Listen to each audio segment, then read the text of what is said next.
For what? A phone town hall? Yeah, I guess so. Huh. Yeah, he's I think like 35, mid-30s, so he's into like using technology that way. Oh, well, it'd be better to use Sorry, we're just trying to get everyone in here. Otherwise, they'll say I cut people out, and we want everyone in here. So, yeah. They won't let people stand in here.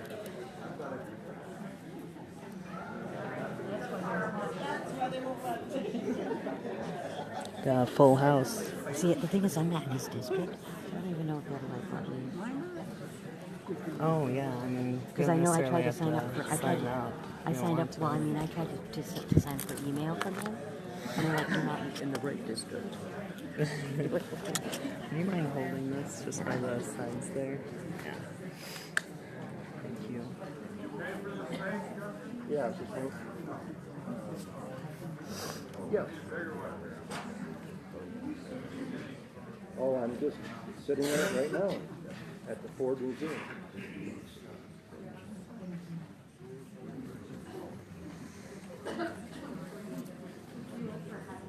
What is this for? Jesse asked. Can they hear me? Yeah, they can hear you. Whoever's left. Oh, this is Representative Justin Amash Town Hall meeting at the Gerald R. Ford Museum. Yeah, I guess I should have put down where it is. Maybe I can go back later and do that. I'm still learning all this stuff. And I don't even know if I go like... I don't know, but if you do one where the... Well, I don't know. I think that probably looks all weird. I think the way... Because you don't want it to be that small. When Yeah, I don't know how to make it... I mean, I know how to make it so it... It faces you? Yeah. You can now pin comments. So we've got people coming in. So people are raising their hands if there's empty spaces. Most of them are here on the far side. Yeah, sorry, Ray, we're just getting ready. We're getting more people in. So you can see it is packed, which is not really surprising. It's a full house here. Fortunately, I don't really recognize many of these people, so I don't know if... I don't know if we have a lot of... Okay.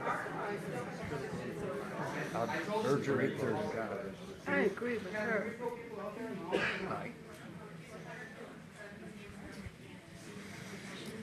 I agree with her.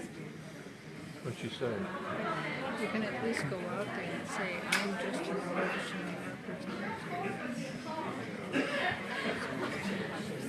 Yeah, sorry, the festivities will begin soon. They're just trying to figure out how they're gonna get the capacity here. Of course, I have no idea how many people are here from the left. Okay, I recognize her. Fortunately, she's way up there. You know. Yep. So I don't even know if I can.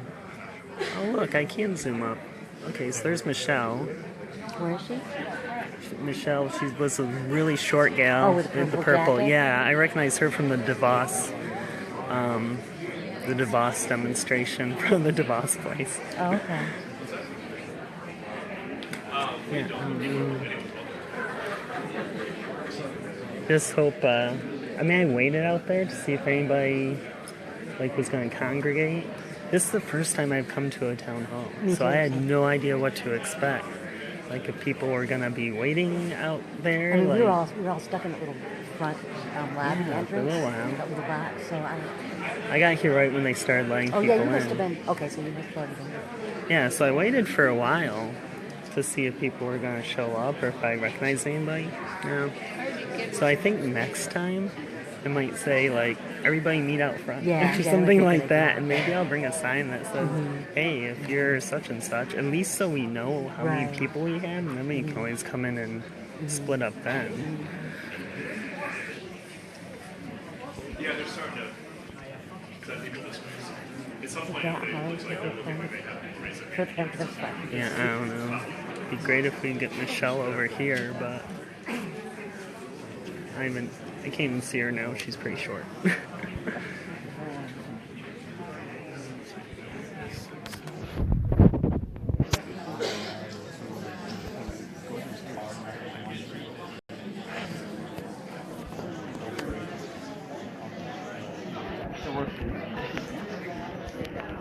better than the ones I have now. Trying to backslide things like don't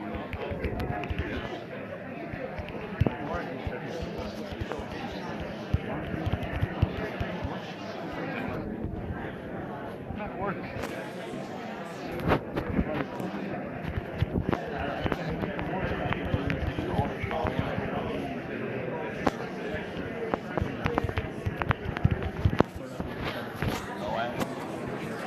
So before I started live streaming, y'all missed it. I gave that National Geographic right there to Justin, and of course he couldn't do much with it because he was shaking hands at the time, but he let it sit there saying one of his staff members would come get it. But this couple, hold on. Yeah, this couple right over there, the guy grabbed it and he threw it up there. I don't think he wanted the that cute little trans girl's picture right next to him. So yeah, it's just sitting up there. We'll see if it actually makes its way back to Justin or not. I'm really hoping it does. It's a great issue.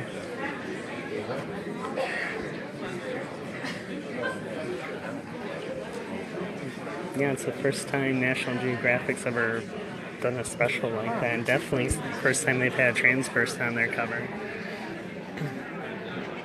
So I was pretty excited. I bought like 5 copies of it. One of them I think I'm going to like frame and hang up on my wall. It's pretty awesome.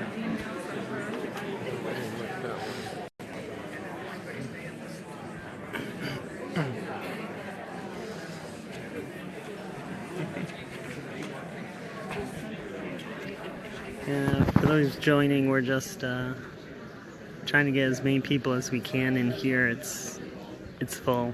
It's like fire marshal says no more people full. So I'm not sure how this is gonna play out. Well, I hope he gets a bigger venue next time.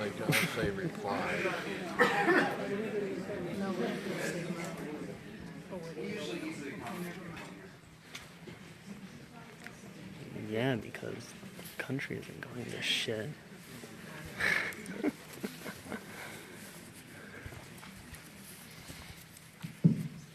There we go. Now it's working. Thank you all for coming out tonight. Thank you for your patience. A big crowd, that's for sure. But we welcome you, and we thank the Ford Museum for having us this evening. Appreciate their hospitality. My name is Catherine Condon, and I am Representative Amash's District Director here in Grand Rapids. As always, please feel free to reach out to our office if we can ever be of any assistance, especially with federal issues. If you have an issue with an agency, such as the VA or Social Security or the IRS, please reach out to our office. We'd love to help you. Now, before Representative Amash gets into an update on what's been going on in DC, just want to remind you of a few things. Could you all silence your cell phones right now, or just check?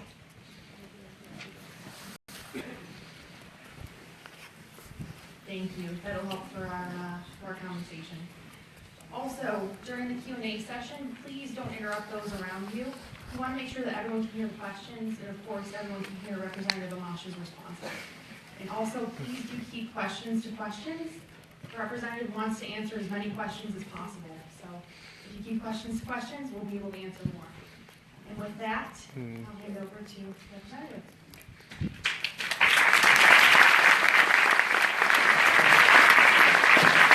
Thanks so much, Catherine. And Catherine, as she said, is my district director. And if you have any questions or concerns and you need to reach us for any reason, you can reach Catherine right here in our Grand Rapids office.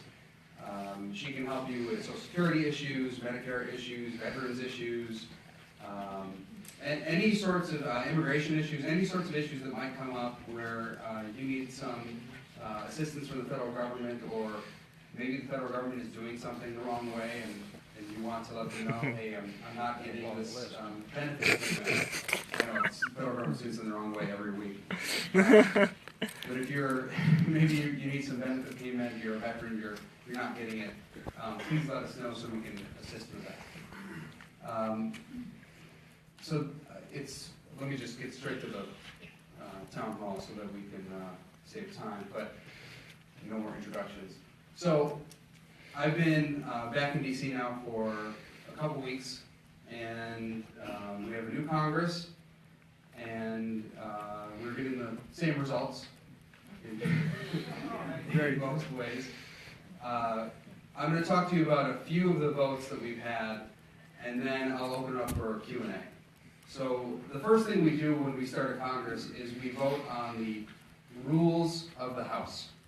So the Senate has rules and the House has rules.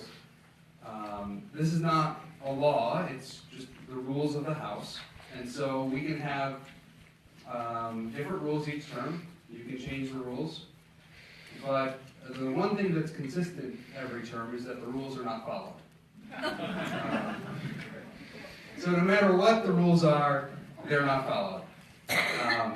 In fact, every week that I've been in Congress,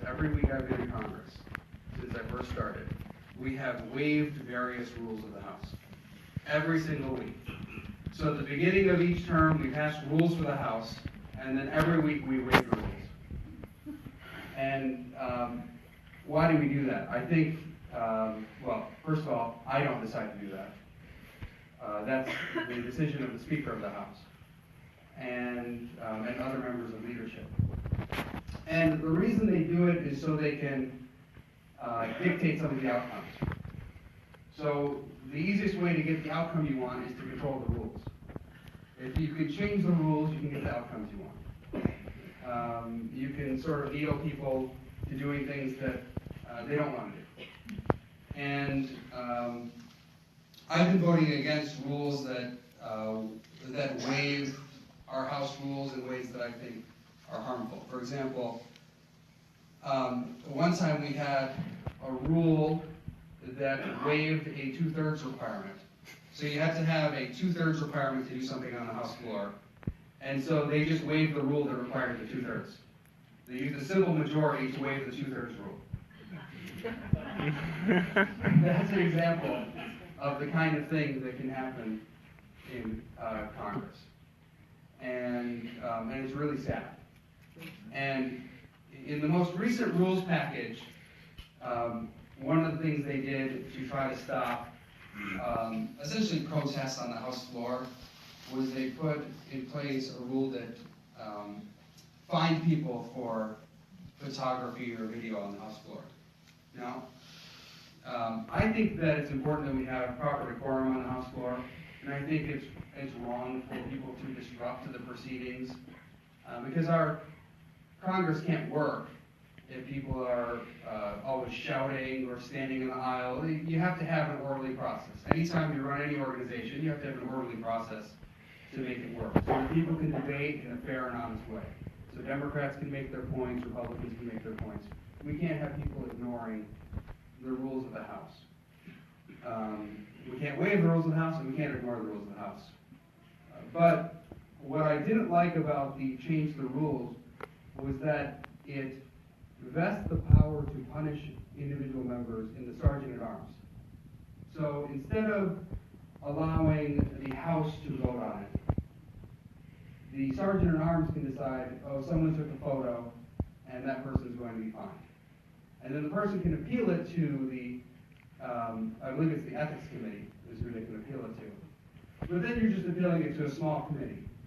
And in my opinion, the Constitution requires that when we punish someone like that the whole House vote on it. The Constitution gives the Congress power to punish its own members. And I think punishing its own members means that we have a vote on the House floor. And if we think that so-and-so was doing something wrong on the House floor, we have a vote, and we can say we censure them or we issue some other punishment. But this puts it with the Sergeant at Arms, and I think that that's not the way our system is supposed to work. And also because it's such a black and white rule, it doesn't take into account the various circumstances. Someone might, for example, have their kids on the House floor that day. You know, some members of Congress might bring their kids to Congress, and they take a picture of their child on the House floor. That's not the same thing as standing in the aisleway and taking pictures of other members and trying to obstruct the process. Very different things. So I'm not sure that the punishment should be the same, and I think it's important that we leave it to Congress to decide those punishments, the House to decide those punishments, rather than giving it to the Sergeant at Arms. So I voted no on the rules package for the two reasons I've stated, which is that, one, we never follow the rules. So when they start following the rules, maybe I'll start supporting the rules package. And the other thing is, I didn't like that change. I think that if it's not unconstitutional, it's certainly questionable. In the Constitution, it says the House shall have the power to punish its members, or Congress shall have the power. So I think it should be left to the whole body. The next vote I'm going to talk about is the budget vote. We had a budget vote recently, and this was the most massive budget in U.S. history. The biggest. Spends the most money. It adds over $9 trillion to the national debt in a decade. And it never balances. Never. It is the only budget we've passed since I've been there that never balances. So Republicans get control of the House, the Senate, and now they have the White House. And the first thing that Republicans do is pass a budget that never balances. And I think that it's absolutely shameful to do it that way. For those of you who have been coming to my town halls, you know that I think the national debt is our greatest concern going forward. That if we have a debt crisis, it will cause all sorts of problems for all of us. All the things that people care about, that the federal government is supposed to be doing, for example, national defense, will be weakened if we have a debt crisis. And so I think it's outrageous to pass a budget like that. Now, why did Republican leadership and many conservative commentators and others say that you have to pass this budget? They said you have to pass this budget to start the repeal of Obamacare. It's not true. Not true. You can attach, there in this budget, first of all, the budget doesn't mention Obamacare. So the vote that everyone's talking about, repealing Obamacare, it doesn't. Yeah, Affordable Care Act, ACA. Thank you. President Obama refers to it as Obamacare. But that's not its name. If everybody knows the real name, then there wouldn't be the confusion there is today. With all due respect, President Obama refers to it as Obamacare. So I didn't make it up. Doesn't matter. We have a lot of. In Congress as the Affordable Care Act. Sorry, go. That's right. Thank you. Thank you. There are a lot of pissed off people here after all. These people don't understand the It wasn't difference. introduced as Obamacare. You want to go by the rules, call it by the rules. Sir, No, I don't think so. a lot of the names we use for different bills and budgets don't actually, they don't align with the actual name of the bill or resolution. So, in any case, There's confusion, but you understand that there's confusion now. Fine. Because they don't understand that the Affordable Care Act and Obamacare are the same thing. So it would behoove us in this country to use consistent language so people can be educated.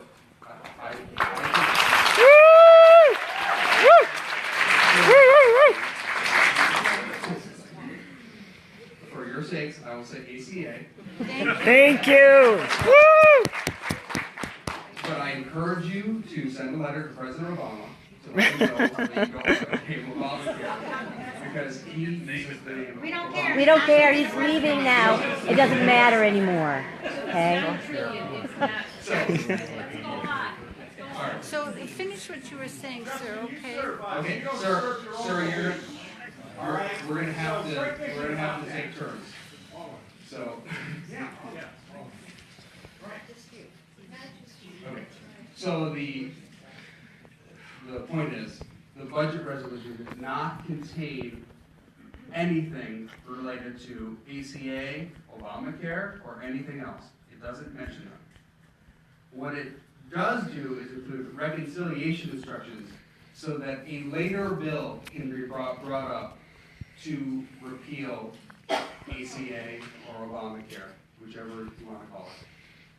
So it does not actually directly repeal ACA, Obamacare. Doesn't do it. Now, for those who told you that you have to pass this bill to do it, you don't have to. This resolution to do it, you don't have to pass the resolution. The reconciliation instructions to do the repeal can be attached to any budget resolution. Any budget resolution. It doesn't have to be this budget resolution. So there's absolutely no reason that it has to be attached to a budget resolution that adds over $9 trillion in debt over the next decade. So I voted no on the budget resolution. There were 9 Republicans who voted no on the budget resolution. I was one of them. I voted no because I'm against adding all this debt. I don't think we should propose that kind of debt. And all the Democrats voted no on the budget resolution. And presumably the Democrats would vote no on every budget resolution because any budget resolution that's brought up right now is going to include reconciliation instructions. So that was the budget vote. And the most massive budget in U.S. history. The other issue that has come up and has been a big issue is the alleged Russian interference in the election. I sent a request to President Obama in December so that we could see the evidence of the interference, so that members of Congress could actually see the evidence and analyze it for ourselves, review the evidence, ask questions. This past week, we finally got a response that we're going to be able to have a classified briefing. Also, some documents were made available to us. Now, I attended the briefing, I read the documents, and there is no direct evidence provided in these documents. But there are assertions made by the intelligence community, and I think that given the consistency that I'm hearing from members of the intelligence community, the various heads, I think it is likely that there was Russian interference in the election. Now, when I say that, I want to be clear because that's also one of the things that's really misinterpreted. Nobody has ever alleged that voting machines were hacked or that vote counts were changed or anything like that. What the administration and people in the intelligence community are saying is that the Russians tried to influence the outcome. So, obviously there are classified things that I read, so you can take that for what it's worth, that the intelligence community has at least some consistency in their belief that the Russians did try to influence the outcome of the election. And Congress still has not been provided any direct evidence of it, but given the consistency in the messaging, the consistency in what they're saying, I find it hard to believe that they would all be making it up, for example. I can believe that one of them might be dishonest, James Clapper. Okay, I can definitely believe that. Maybe I can believe that a couple of them are really dishonest. But I find it hard to believe that all of them are just making it up. So I think further investigation is warranted, and a lot of what I could talk about, I can't talk about. Because it's classified. But I'll just say that I think further investigation is warranted. But I want to make clear, Congress has not been provided direct evidence, contrary to what you might hear on TV, that Congress has all the evidence and we've all seen the evidence. Congress has not been provided direct evidence. I'm basing it on my beliefs based on what I heard and the fact that it seems improbable that they would all be saying this and all be lying to us. So with that, I'm going to open up for Q&A. Yes. I was wondering then how you feel about the Russians having some influence. So the question is, how do I feel about the Russians having some influence? Not good. I mean, the reality is, the United States also tries to influence other countries with our own media, and it's not surprising. I mean, we know that other countries try to influence us. There are various TV networks that try to influence us that are run by foreign governments. So this was more elaborate. So it's troubling, very troubling. And I think that we should not take it lightly. But it's not surprising. You know, it's the kind of thing that you would expect, actually. It's just a matter of being in the internet age and having the technology now that various countries do, that you'd expect these kinds of things to start taking place, where countries start to use technology to go after each other. It used to be that you'd use, you know, spies, and you'd send a spy somewhere, and now you can do it through computers. Well, what do you think you want to do about it? What are you going to do? I'm frightened by it myself. This is the first time that we've had this in an election. And that's one reason why my husband and I came tonight. It's frightening. Yeah, I think we need to I don't make want sure. you to just blow Sure, it up. I think we need to make sure we have proper cyber defenses. Instead of spying on Americans, the NSA should be doing its job to protect the United States from these kinds of attacks on our. Did he say which So, way they influenced we need it? to make sure I don't think he that said Trump's name our once. own institutions are doing the proper job, I don't think he not said using their Trump's power to name go once. after He innocent didn't say people which here way in this they were country, but making influencing sure it. that we I want to are hear him say it. defended against these The kinds of assumption attacks. would be it was Trump. I don't know what that means. Who are they going after? Who are you talking about? You're asking about the Russians, right? Yes, but you were talking about our own people going after our own people. So What are you the, talking about? the allegation is that the Russians hacked the DNC and various Right. other actors. So we need to make sure that our institutions here in the United States are protected against those kinds of attacks. So what are you going to do to proactively find out what happened? That's what I'd like to understand. Yeah, what are you going to do? What are you going to do to make sure that the investigation is done properly? So we have to have oversight on the intelligence community, but obviously members of Congress are not, we're not out there analyzing computers.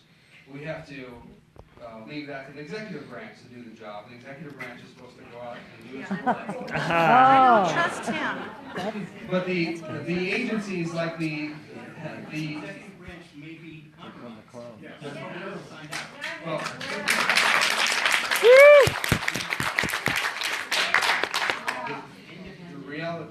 the CIA and the NSA, they're all part of the executive branch. They're not part of the legislative branch. So we obviously need to have oversight on those agencies to make sure they're doing their jobs well. What are you going to do But to, we're not the ones who are going to be out there doing the doing then that how are kind you of going to do investigation. that? How are you going to set up to make sure that these, I'm not, you know, I'm not a computer forensics expert. Not the So NSA, how I are you? will. Our job is to oversee the intelligence community to make sure that they are doing their job. We have an intelligence committee, and they are required. The intelligence community is required to share information with the intelligence committee so that we can figure out if they are properly executing their duties. But it's not going to be individual members of Congress figuring out whether Russia is doing this or that. Because But you that's can not our use your we're influence. legislators. We're gonna have to go in order. So yes. So I was in DC last year lobbying for heart defect awareness and funding for heart defects. And when I met with your office, I was informed. Sorry, heart defects. Heart defect, congenital heart defects.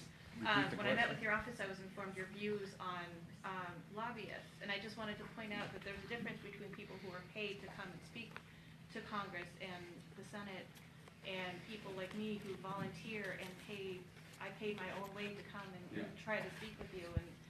And I don't know what you were informed, but I was informed that you visit. were. I mean, it was one of the reasons that I had voted for you. Was Did you speak to our staff? Yes. Yes. February 2nd. Okay. Came in with literature about congenital heart defects and why it's important to fund it. It's the most common and most deadly birth defect. And your staff told us that, thank you for your time, but Representative Amash does not, oh, I can't remember the terms, does not meet with lobbyists. No, well, first of all, that's not true. If someone comes to my district, I always make my best effort to meet with them. Okay. First of all, so if any of you come to my... I'll be there March 2nd, again. Yes. I mean... So I don't know who told you that, or if they're still working for us, but, Okay. but whoever told you that was not correct. I always make an effort to meet with constituents who come. I'm not always available because obviously when I'm in Congress, I might be voting on the House floor. Right, and I Or understand in that. a committee hearing or something else, so it's not possible to attend everything. Well, my group was essentially told that, thank you for your time, but he's not interested, goodbye. Yeah, no, that's not And it correct. wouldn't even take our information about the... Yeah, that's not correct. There was some mix-up there, or maybe they didn't understand you were from our district. I don't know what the mix-up was. Okay. But obviously, we go out of our way to meet constituents. That's what I was hoping for. Yes, absolutely. March 2nd. That's surprising here. March 2nd, so I'm trying to think about either that week or not. I don't know. I can't remember my schedule in my head. But That's okay. Thank you. Let me try to move around. Yes, sir. Yes. Yeah, if this goes back to the election, as to the FBI, it felt like we were talking about a new influence on the election from the Russians. I felt we had undue influence from the FBI. I'm a little bit older. I have never seen an FBI director actually do a partisan act like that. Woo! Example of like before an election when an FBI director had a press conference like he did. I'd love to see it. Tell me the date. I'll look it up on the internet. No, I don't disagree with you on that. I think What's being that done about it? Is he under investigation? I think that was highly unusual. Twice. Yeah, I think it was highly unusual. I think that he made multiple mistakes along the way, even prior to October, and I don't remember the two times he said it, but I think he mentioned something in July, but he also had two statements. Were they both in October or was one in November? They're right towards the end. It's a week before the He election. made mistakes every step of the way. So What he did is he stepped out beyond what his job was. yeah, His I job think was to turn it over. I think what happened was he made one mistake, and then he made another mistake to address the first mistake, and then he made a third mistake to address the second mistake. So he should be held accountable. Well, Congress is, yeah. they're supposed to oversee it. Now, yes. So I think it's important to look at it and to figure out if there's intent. But if there's no intent, I mean, I think it was a person making a mistake and covering it with another mistake and covering it with another mistake. Sorry? The man worked for Ken Starr. I think the- Yeah, well, I don't think, like, working for Kent Star doesn't automatically make you guilty. So, like, I mean, yeah. There's a pattern. You have a responsibility in that level of position to be able to reform your position Yeah. without making a lot of mistakes. Yeah, and I think that's something to oversee, and it's something for us to discuss as an oversight committee. I'm on the oversight and reform committee, so it's definitely something to discuss. If there was something that was intentional, of course, then that's serious. The attitude of Congress right now and how Mr. Coleman might have been set up to a certain extent. That especially with all the Benghazi hearings and things like that. And I'm not trying to, really, I don't want to represent Mr. Comey as doing something correct, but I also thought it was kind of an untenable situation that he was placed in, and I think it was Congress that. Well, I think he feels like he made some mistakes and then he followed up with another mistake to fix the previous mistakes. But that almost never works. You got to try to do what you thought was right in the first place and stick to it. But I think he didn't do that. He got out of hand.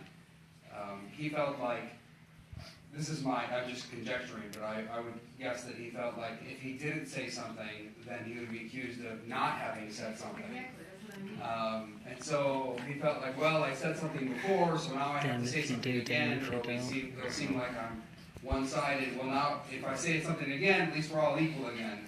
I think he's protecting I annoyed the Republicans a few weeks ago, and now I'm going to annoy the Democrats. And he feels like, well, we've evened it out now. So it was just one mistake after another. And, you know, the question is whether it's intentional or whether it's just a person. Well, crimes require intent. So there are lots of people that I think, you know, should have been removed from office over the past few years, but were not.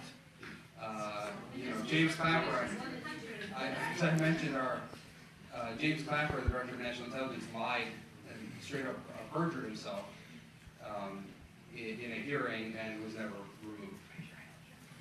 Representative Amash. Yeah, I'll go to you. Yeah, thank you. Although now that's going to encourage that kind of. Yeah. Like this. No. I respect your integrity, but I have a question. Do you or do you not support without or with a replacement? Yes. Yes. Yeah. Woo! So what I support is a repeal with the states taking over. No. How is that going to be a replacement? You are expecting it to go away, and then hopefully the states will try to put something together. Not hopefully, no. That would be like crash and burn. With what kind of funding? Yeah. How do we hold the states accountable? Doesn't care about We can't even hold our governor accountable for Flint. You can have a repeal that is triggered by state replacement. In other words, you pass legislation to repeal. As states replace the legislation, then the repeal is triggered in that state. So that's what I'm talking about. So would not leave people. Yeah, Sure, why? Because the founders of the country, the framers of the Constitution, rightly understood that some things should be handled by states and some things should be handled by the federal government. Actually, the bigger your country is, the more reasonable it is to have a division like that. When the country first started, actually there was less reason for it because the country only had a few million people. The whole country was smaller than a lot of our states when it first started. And they still decided they were going to have this strict separation of powers, where the federal government would handle certain things and states would handle other things. And that was in a very small country, where everyone could know each other and could meet each other because it was a small group of people, relatively speaking. Nowadays, you have a large country. It makes sense to have states competing with each other for the best type of healthcare system. So No! We don't have that kind of mobility. States have the opportunity to try different things. That's ridiculous. States are not And corporations. the best ideas rise to the top. And so are we going to move to another place? Yeah, that's what just where's the suggested. funding coming Bullshit. He's a libertarian. Yeah. That's why he's like, take it from the feds, give it to the state. Nobody's suggesting going back to the old system. Then what system are you offering? I'm encouraging the states to do it. The We states have to a handle. state The system. states already do it. Our state can't even take care of the fleet crisis. Just The townhalls only work with people that are respectful and take one at a time. So, I want we're trying to let you know that we can't. The insurance companies get. So, People don't like it. Thank you. I want to ask you something perspective, not retrospective. Yes. So I wanted to ask you, I want to tell you, talk about climate change and what the new Congress. I don't think that Congress has changed much with the elections, and there was a lot of effort by some Republicans in the House to form a caucus, climate caucus solution.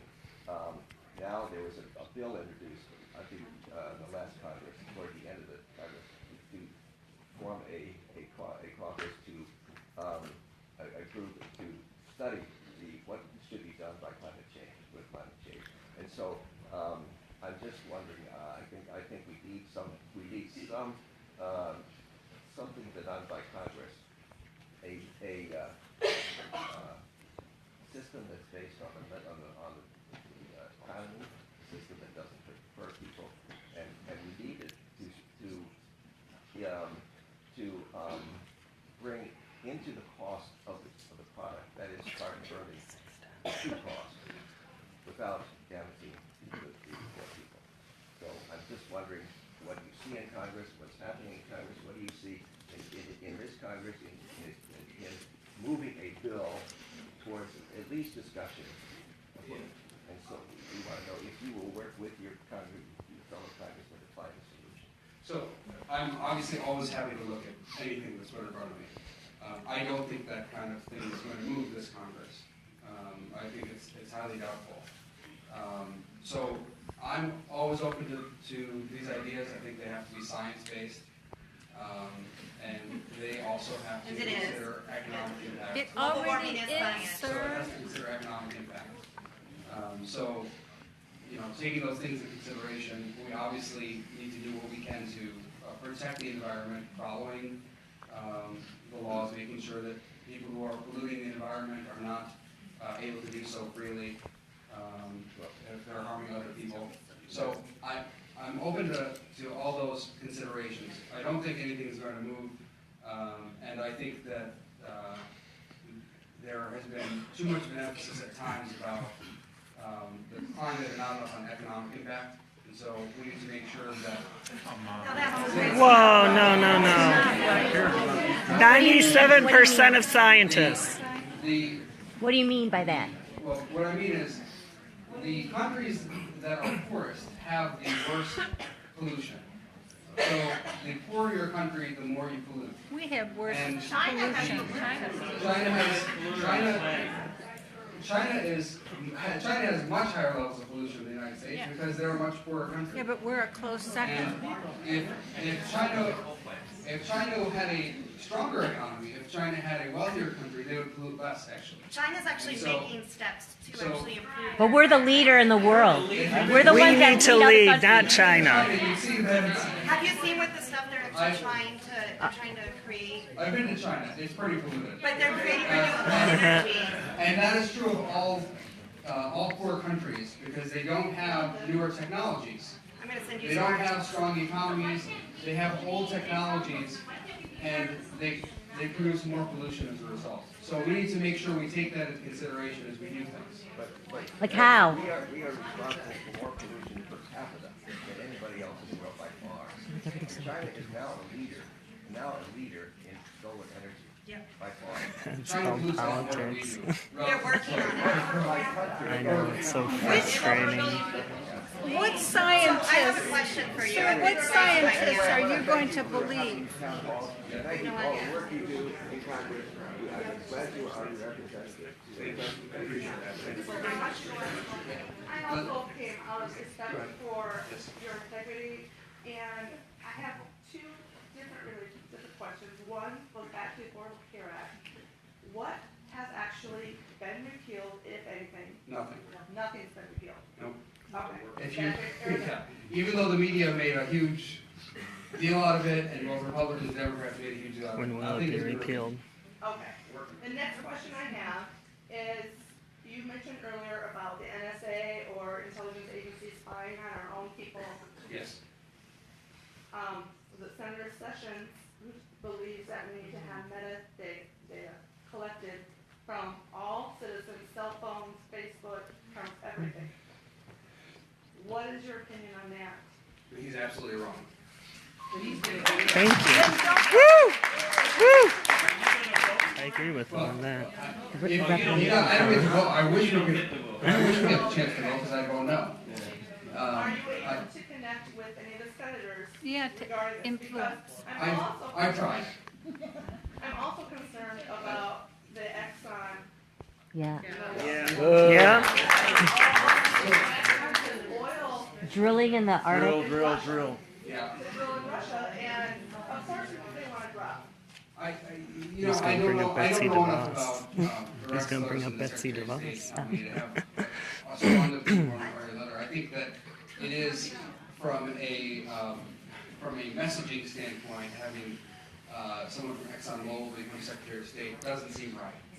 Just from a messaging standpoint. I'm not talking about from a legal standpoint or anything else. But, well, I think I can do the most work on Sessions, and I have made statements, and I have tried to talk to senators about it. I haven't had much success, unfortunately.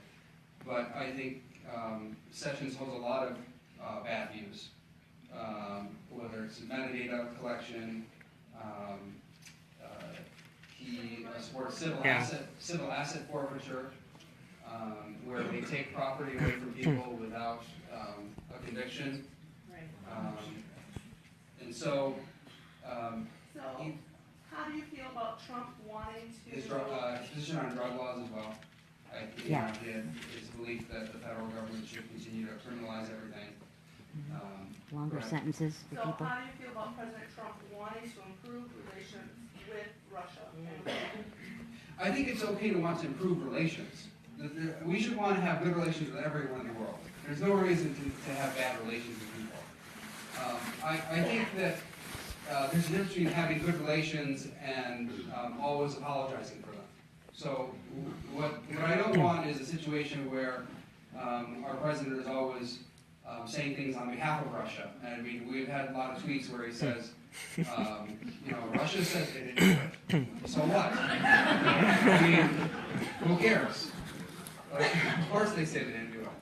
So, I applaud him for wanting to have better relations with other countries, better relationships, but, it can go too far where it sounds like you're rooting for the other country instead of our country. Right, so how do you work with a president like that then? Well, I mean, have you seen my tweets? I'm not.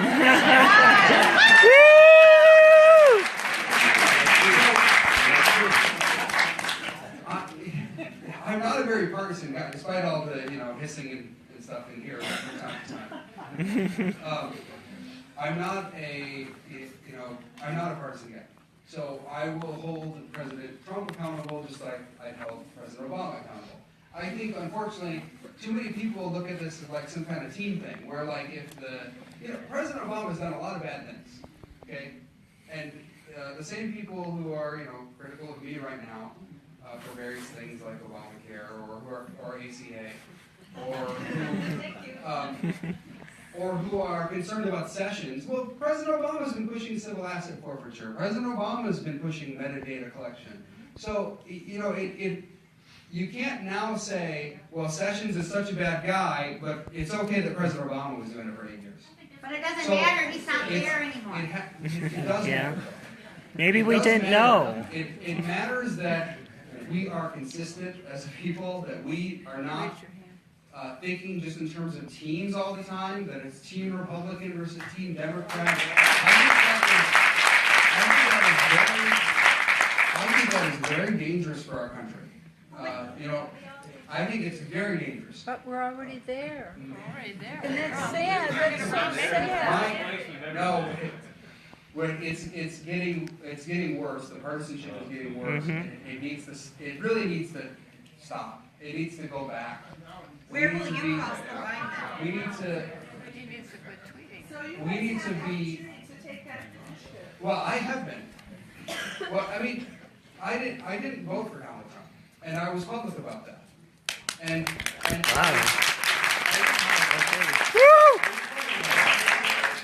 hide that because I have concerns about him. I also didn't vote for President Obama. So, I've been. Cosmic claps on that one. Who else should I say I didn't vote for? I didn't vote for a lot of people. Okay? So, all I'm saying is, really, I honestly believe the politicians follow the public on this stuff. If the public is really partisan, the politicians will be really partisan. So don't lose sight of that. I think it's important that people at home make sure we are careful about the rhetoric too. That it's fine to be upset with Congress. It's fine to be upset with President Trump. But it should be consistent and based on principle and not just based on I'm Republican, so I don't like Democrats, or I'm a Democrat, so I don't like Republicans. I think that's really dangerous stuff.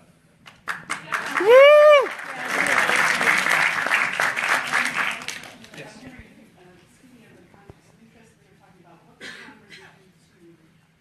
Enforce the emoluments clause and also force Donald Trump to release his tax return so we know not to.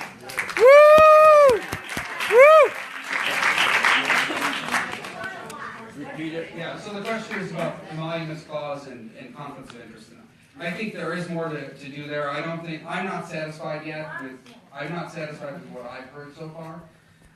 I do think that the emoluments clause is not as clear cut as a lot of people like to make it out. I mean, I think a lot about constitutional issues. And I will be the first one to tell you someone's violating the Constitution if I think they are, whether it's a Republican or a Democrat. And I think it's not totally clear-cut how it applies. There are some. So, in the Constitution, it says that a president cannot see emoluments or, in other words, benefit from another country for his office, essentially. So that essentially to stop other countries from bribing our president. I do think that there are some cases where this seems to be problematic. Like if Donald Trump has interests in other countries and like he's putting up a hotel or something, and that government decides that it's going to give him a contract for that, for having a hotel there, I think there are some concerns that other countries might start to play a game. Because in a lot of other countries, in the U.S. we have a lot of private ownership of things, but in a lot of other countries the government owns a lot and runs a lot. It does so here too, but not as much as many other countries. And I think there is a risk that other governments will start bribing him in that way. The stuff like when people visit his hotels, that's not so clear cut to me. Like in the U.S. Yeah, like the one down the street from the If some person visits his hotel, is that some kind of gift? I think that's like that's a questionable one.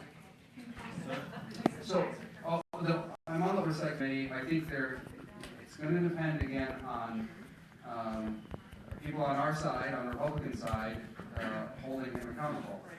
And in the short run, it hasn't been good enough.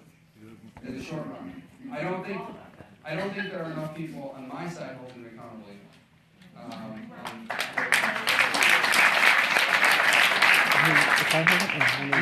So the Speaker of the House obviously has a lot of influence on the process, and the Senate Majority Leader. But I'm on the Oversight and Government Reform Committee, so our committee chairman would have some influence on that. I just think it's important to be consistent. That's all. If they were going to investigate Hillary Clinton for something, they should investigate Donald Trump for the same thing. That's all. Same standards for the call. Can I ask you about education? Yeah, go ahead. Okay, not to change the subject, sorry folks, but I've never been an educator, never earned a dime in education. I even sent my kids to parochial school, but I paid every dime out of that out of my pocket. I never got any assistance from the government and never asked for it. It was very tough for me to do that when I was young. But now, we're moving farther and farther away from protecting our public schools. Yeah. Thank you. I'm not a teacher, but I worked for 8 years as a mentor in the inner city public schools. And we are leaving people behind. Yeah. I hold our government responsible. So I gotta look to you. Now I know you like to be a libertarian and you like to leave the education to the states. You like to be the states in control, but that's a bigger issue. You can't leave this huge opportunity for our future is our kids. The future of our country is our kids. So we have to do better to take care of our public schools. I'm asking you where you're at on that. It is a state issue, not a federal issue. So I do not think the bus ruined me here. On education have been harmful to education in most ways. Like No Child Left Behind, I think was harmful. I think and Common Core and other Race to the Top, we had these federal programs which work top down. First of all, they don't properly analyze teacher ability because they require teachers to meet the same standard when all of these schools are different and the children are different. And I don't think they should be all held to the same exact federal standard. I think that you should have a diversity of opinion on that and let the local governments and the state governments decide those things. Let students and parents decide whether the teachers are doing a good job or a bad job. Well, you tell that to Betsy DeVos. So I think that, so I don't oppose public schools.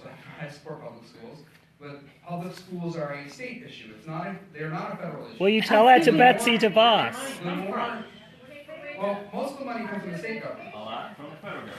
No, well, you have a lot of education funding is state funding still. So it's one area where states have still maintained a lot of But the control federal over government system. What holds the them. federal government has been doing is basically putting new requirements on Right, schools, and then but they take haven't their had, money it hasn't from been the them. same funding stream as some other things where the federal government is involved. Just a heads up that we have only about 5 or 10 minutes left. Oh, that's not good.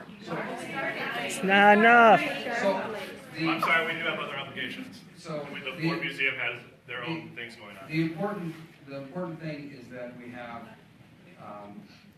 obviously, funding is important, but you have to have resources that are dedicated to the particular the needs of the particular students, and not just some one-size-fits-all policy.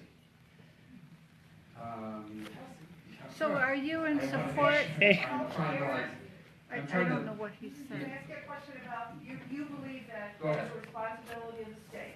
Yes. Right, okay. So do you believe that there is a role for the federal government instead of a ceiling or a floor? Because we know how miserable failure it was to have high-risk pools run by the states. And how that failed miserably. At the same time, how does that work with Medicare? Are you interested in Are you talking about for healthcare? healthcare? Not I'm school. talking about healthcare. You believe that that responsibility should go back to the state? Is Yes. what I heard you say, Yes, right? absolutely. Right, okay. So do you believe that there's two parts to this question? Do you believe there's any role for Congress in setting floors for what states need to provide, or in just send it back to the state? And how does that affect Medicare? No, I would get the federal government out of it, out of the first point. Get the federal government out of it and let the states handle it. I think that it's important that states compete with each other. The federal government can also do things to undo some of the restrictions that we have. He's just there a are little restrictions to privileged. competition that the federal government has put He in place. must So have we come have, from money. to make sure that those restrictions are clear. So there are things the federal government can do, but it's mostly in terms of clearing the way. As for your question about Medicare, I don't think you can change a system for people who are currently receiving benefits. So you can't, somebody who is currently receiving benefits, you have to transition. So I would have some kind of transition. The biggest programs in government are Social Security, in federal government, Social Security and Medicare. What do you mean behind the Department of Defense? No, Yes, no, yes. Social Security is bigger than The Department. department is bigger, they spend more money on social security money. Yes, more money spent on Social Security than That's our money.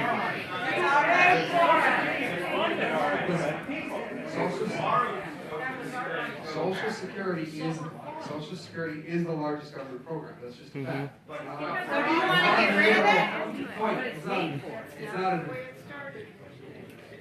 They're more. Not the federal government slush fund either. They shouldn't take money out of Social Security, but the reality is that there is when money goes into the federal government, they just have essentially a general fund. They don't have separate pools of money. And so they have borrowed against those resources that have come in the past. But going forward, Social Security is not sustainable. It's not sustainable as it's It's our money. It's just true. And You can tweak it without breaking it. you can reform it. Absolutely. I think that both Social Security and Medicare, you can change them in ways so that you don't affect people who are currently retired or about to retire. But you must make changes to younger generations, or it's not sustainable. the way Social Security works is young people are paying for current beneficiaries. It doesn't work in the way, not that when you pay into it, you're paying for someone who's retired. So whether you're young or old, you're paying for someone else. So for young people, Yeah, we paid double. They pay double, they put money in the trust fund, to pay for their own, now they go up to the pipeline. yeah. We pay double. All I'm saying is that the payments going in are not as much as the payments going out. Why don't they take it out of the general fund? Because what's happened is a demographic shift. There are more young people, there are more older people now than there are young people, relatively speaking. So there used to be the case that you had more of a pyramid, where you had a lot of young people and you had fewer old people. But now that people are living longer and the birth rate has gone down, you don't have as many young people paying for people who are currently retired. So it's not a sustainable system in the long run. You can't. Raising the cap wouldn't pay for it. You need to do more than please. You need to do more than raising the cap. This is a good question. You need to do more than raising the cap. You need to change the system by phasing in a different system. So don't change it for people who are currently retired. I want to be clear. Don't change it for people who are about to retire. But if you don't change the system for young people, this will not work in the future. It will not work for Americans to have 1.9 kids, and then for Social Security to still work as a program. There's not enough money. There aren't enough workers to pay for it. Why don't you have the states do it, you know? It will have to be reformed in the long run.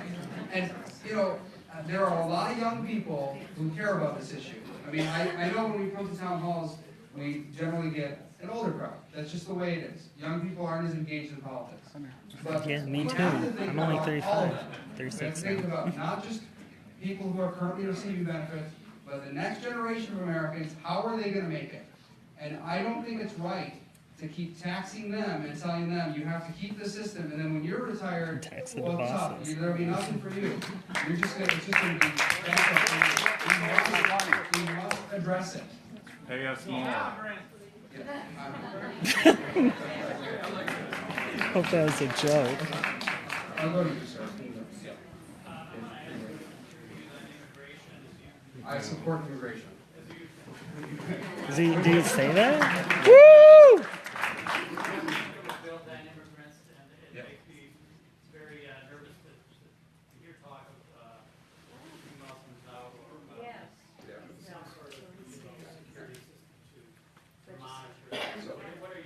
So I support immigration. I support immigration reform.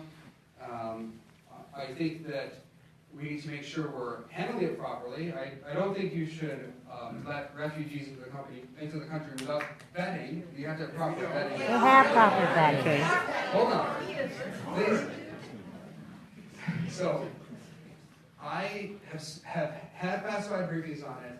I do not feel comfortable with the current system of dealing with, for example, Syrian refugees. I think that the system is, when they say that it is rigorous, what they mean is that it's a really long process.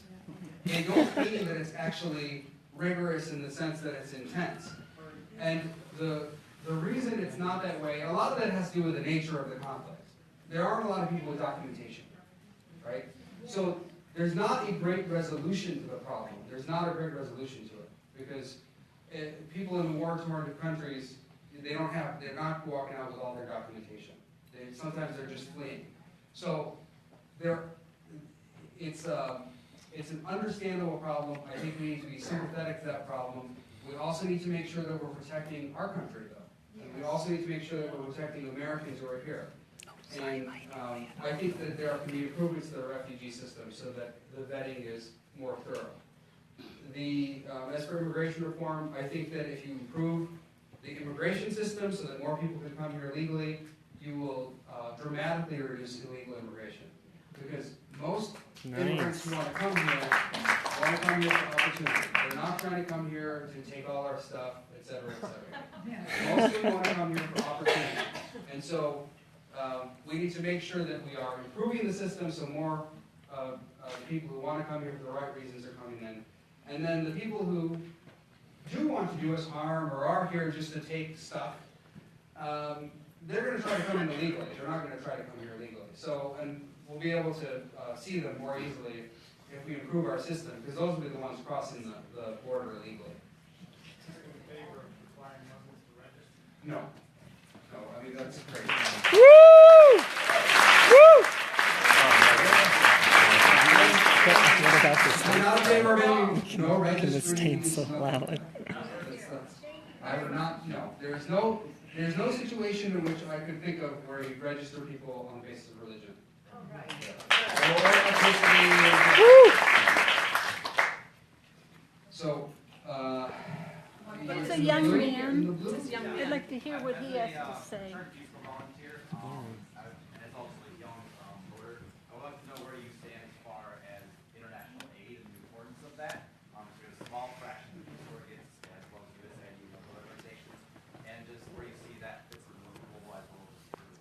So I would say when it comes to foreign aid, where we're talking about aid to other countries, I have serious problems with it. I think that it's not a good idea. It's often used just to bribe and sometimes blackmail other countries. You say we're going to pull your aid if you don't do X, Y, or Z.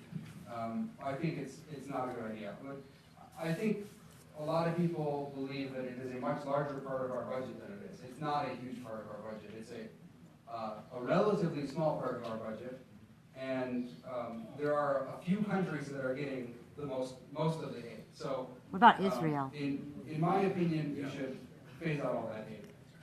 As for international, it's like also cultural exchange. Like it's a very grassroots there, and we're also like 2 or 3 goals of peace. Just the international, just showing our positive culture and us. Let's just say it's not one of my targets. It's not something I'm interested in going after. I think that it can be used in a positive way, and you know that. It depend on the specifics of the legislation. So I'd have to see what it's being used for. I mean, it's a vague question to say it's not your fault, but given the forum, to say international aid, it's easy to say yes or no, but it's not necessarily going to be accurate or precise. It's not going to be precise. Is what I'm saying. Would you advocate, at least I'll stop here. Would you advocate Raise your hand small budget for peace, or would you advocate No, go ahead. expanding that, or would you? And then I'll leave it at that. More questions. Well, so I haven't targeted it. Okay. So I'm not like it's not like I've put out a list of things I want to cut and I accept Peace Corps. Or you No, could it is, stand I don't have these lists. Yes. I was gonna hold off Because on you've been, applying yeah. for Social Security as long as I could, but with your advice, should I be applying soon?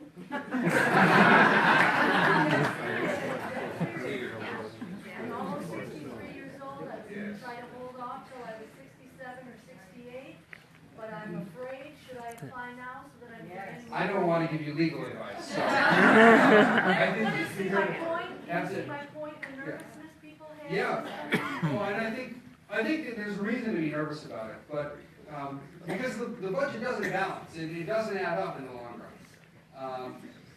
You know, you cannot tax the wealthy enough to make up the difference. I think this is. Get rid of the loophole. When are we gonna get the rich to help pay their fair share? But Woo!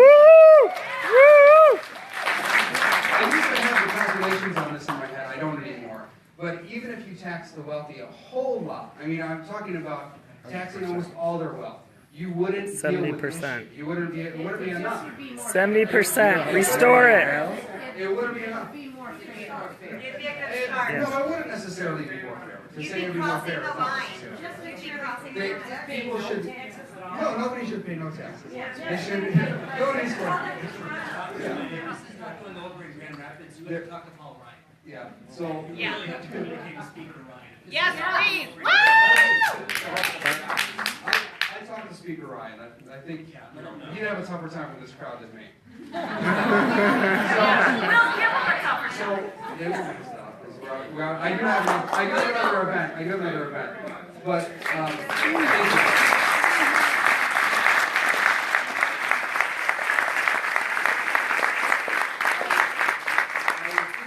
The engagement, I appreciate the back and forth. Will you have it in the larger room next time? We're going to try, I will try to consider getting a larger room next time. Woo! And more time! And we'll look into that too. So I want to make sure we can accommodate as many people as possible. There's a lot of angry people in this country. Mm-hmm. Yeah. So, the best way to reach, if you have something that is a specific concern, the best way to reach is phone. Like if it's specific to you, if you have a concern about something, especially if it's a family issue or something, something's happening that you need taken care of, phone is the best way to reach us. Representative Amash. You can call either office. If you call DC and it's a district issue, they'll just forward. Who is that dude? I mean, is that like his bodyguard? I know, that's like what I his was muscle? I mean, the way he stands and everything? No, not really. I mean, you don't have to be if you have a gun, though. Are you gonna put that on YouTube? It's on Facebook. If you go to search for Indivisible West Michigan on Facebook, Indivisible West Michigan. Yeah, that's my group. You ever hear of talking points memo? They just want search for Indivisible West Michigan. Yeah, you're welcome.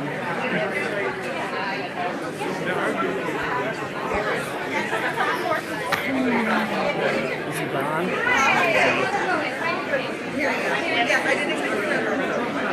Would you mind holding this? I'm still recording.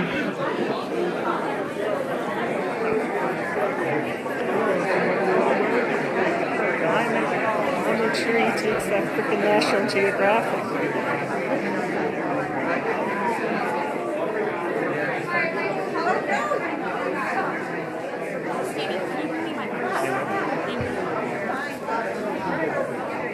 What'd she just say? I don't know. Her or about hers?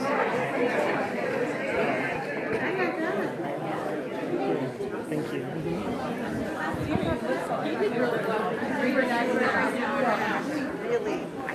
Excuse me.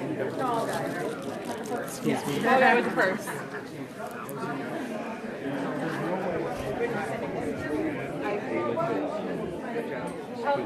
And over the course of the term, we might get critical. So I have to, what I have to do, Sorry, that's it.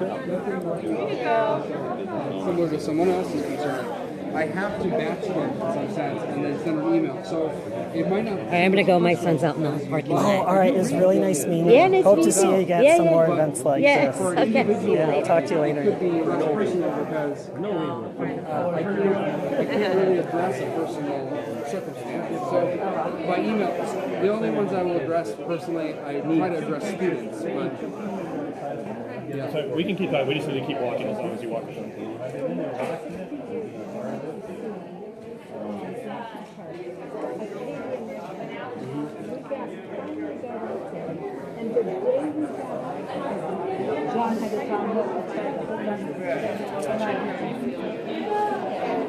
Yeah, but you know, I just want you to but know, just so you know, ever since then they I don't. thought, I'm gonna meet that They don't have man. to. They don't have to shut those parks down.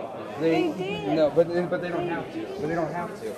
That was the executive branch going overboard, trying to make something of it. Yeah, they shut down the World War II memorial, and it's an open public space. They wouldn't let veterans go in there. So you know, sometimes they do stuff like that, and that's a lot of politics. Yeah. Just don't want you to forget your Okay, magazine. I will. Thank you.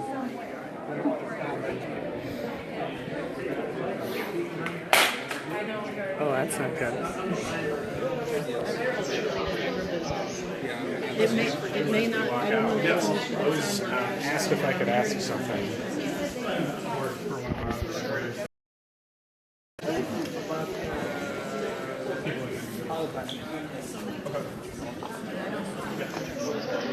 I'm down on the guest list. I mean, you never know. But I can't even. I don't understand. I'd be friends with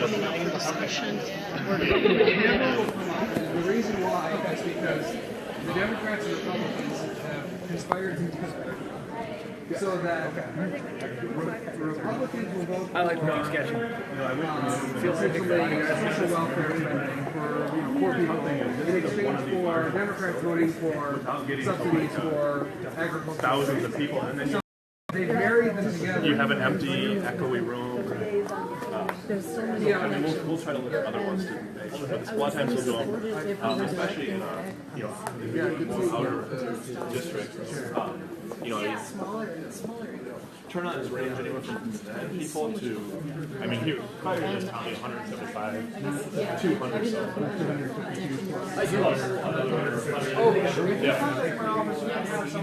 Yeah. So we'll start looking for some other places. Yeah. You're more popular than you thought. You guys were lucky to get in. There were more than 250 people. More than 250 You people. recognize me, right? Celia. Kinda. Bernie. Celia. Okay. No, I'm actually going back. I don't know. He said he had another engagement to go to. Yeah, right. In other words, no. Wow. Yeah. Well, I was live streaming the whole thing if you want to find it on Facebook. And couldn't get in. Who is? You are? Yeah, I'm live right now on Facebook. There's a few people watching. But yeah, I'll post the video if you look for it at Indivisible West Michigan. Yeah. Indivisible West Michigan. Yeah, look for that, and then I'll have it posted there. Could you write that down for me? Oh, yeah, here, if you wanna write it down, just open up to any page on there's fine. All right. You said 250 people were out here? Yeah. Or does that include who was in there, do you think? Or No. So there were 250 people out here trying to get they in. locked the doors. They wouldn't let them in. Yeah, he said it was a fire marshal thing. He How do you did. spell indivisible? I-N. Can you see it okay? I-N-D-I. B-I. Sure. Celia S. I'm not sure what you want to say. I-B-L-E? I-B-L-E. Yeah. Sorry, I have trouble with it too. I always forget like the middle part. Yeah, okay. And then space West, space Michigan. Search for Space West. West, yeah. And then Michigan, the full Michigan. And then just search for that on Facebook. You'll find the group. I'll have this. Ooh, and I'll sign up for your group. Yeah, I don't know which side you fall on, but we're very progressive individuals. Oh, so am I. Okay, good. Excellent. We'd love to have you. Oh, he's over here. He's over here. He did say he'd try to get a larger venue next But you time. can't get over there yet. Over here. Go over there, Celia. Go, Celia. Well, I think if it was up there, you probably wouldn't be happy with it. Celia, come and say something. I understand. Right.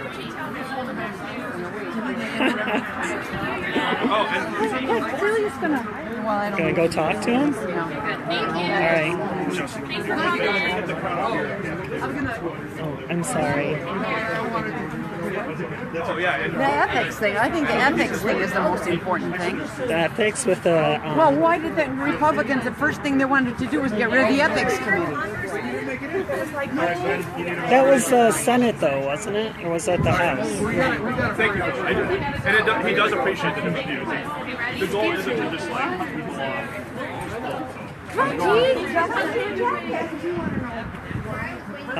He's like a rock star. We've never had this many people show up, so we tried to pick one of the largest. You can actually ask questions. Well, I hope you'll come to the future. Well, actually, with respect to that, it's a much longer conversation. With respect to that committee, I don't agree with the way they were doing it, but I think Trump actually likes that committee. I know. The ethics committee? No, the particular, yes, because there are two ethics committees. There is an ethics committee already, which both the House and Senate have. And then this was an additional committee. But the way this committee was operating was without due process in a rogue way often. And actually someone like Trump would love such a mechanism. So you have to be careful about it. When we called on you, we want more. I'm sorry, what? Please, I heard you trying. Thank you. afraid to stand up and talk? Do I look like I am? I hope not. I didn't even vote for him. I hope you do. Stand up to Trump for us. You're our voice. I'm sorry, we tried to, we tried to get it right, but the fire code would let We'll next time try to get a bigger picture. You're our voice. This has been big enough for the past. Thanks. Have a good night. So what do you have to say? There's two government ethics committees. There are two ethics Supposedly Trump led Probably. I was wondering. I think so. It sure seemed that He was doing crowd control, that big henchman. Yeah. I took a picture of him. He's like, why Wait, which big guy? I think he's his bodyguard. The guy in the black or the gray suit? Black leather. So he was That's a listening big to deal. everything. And Out here? Oh, he was standing Yeah. back there. You guys were. I mean, he was listening to everything you were saying. So I'm live streaming this. I hope that's okay. Yeah. I'm still live streaming it. And Yeah. he was lurking around, and then when I went to take a photo of him, Yeah. he got very defensive and upset, and I realized that he probably was with him, and he was making sure that people didn't do anything stupid. Yeah, he got kind of. He's his body. Couple of times I It's noticed totally that he legal for us to said take that. pictures or video. What? It's legal for Of us course, to take. of course it is. It's a public even place. inside there. My text is Yes. money people who's living there never my whole life. But So, no, who- and I I'm actually, sorry, have we met? Yeah, we have met. I know we have. Grand Valley maybe or not? No. No. Oh, I don't What's know. your name? I'm around. Michelle. Michelle. You're Michelle. Okay. Yeah, and you Yeah, are? I'm Cadence. You're Cadence. Yeah, I'm Cadence. Yes, that's me. Well, yeah, because I haven't had it. I said I haven't had MLK's picture up for a week, so nobody knows what it looks like. Well, I saw you. And I always like we get the were best looking for one. you. No, I know. I got here too late, and then he sent us away. So Yeah, I got here right at 5. to be honest, I was like so creeped out by that guy that I went and I parked right there and I watched him the whole time to make sure that nothing bad happened to my people. Because Celia, she doesn't know. She's a sweetie, I've been in that. This is new for me. So. Girl, no, yeah. I mean, like I've been an activist since I was like my first demonstration as a little girl, but like 30 years of this. So. No, I've been trying to avoid politics because I know it would just swallow me up. So. Well, I do avoid politics, politics, but I don't avoid democracy. That's a good way to put it. Yeah, I mean, we are the people that they're representing, so they have to listen to us. Yeah, told them We can just vote them out. Yeah, and we can, on every issue, I like to look at state issues with a fine-tooth comb. Like right now, the Republicans are putting, again, this is like the 6th time in a row, they want to have this thing where they don't have to publish what bills are going to be, that they're proposing or what's become law, that they don't have to post it. They said, and so they keep doing it, and it keeps getting shot down, and they keep doing it. And like, I just said, well, I'm just a little confused. And they're like, and they get it really complicated, and they're like, there's going to be like tier 1, tier 2. And so I'm like, this seems cumbersome. That makes no sense. And they're like, well, if it's this kind of law, then you only have to have it for this amount of time. And all this kind of, the state is going, like the ban on bags, you know about that. Okay, so the ban on banning bags, that went through in October. Oh, the plastic? Or the plastic bags. Yeah. Or what about yeah. the ban on having librarians issue factual information to patrons when they want to know about elections or voting? They cannot, by law, that passed in January of last year in the state of Michigan, that you could not disseminate information. Like someone say, hey, where's my local polling place? And you're a librarian, you cannot tell them. Even at a college. Oh.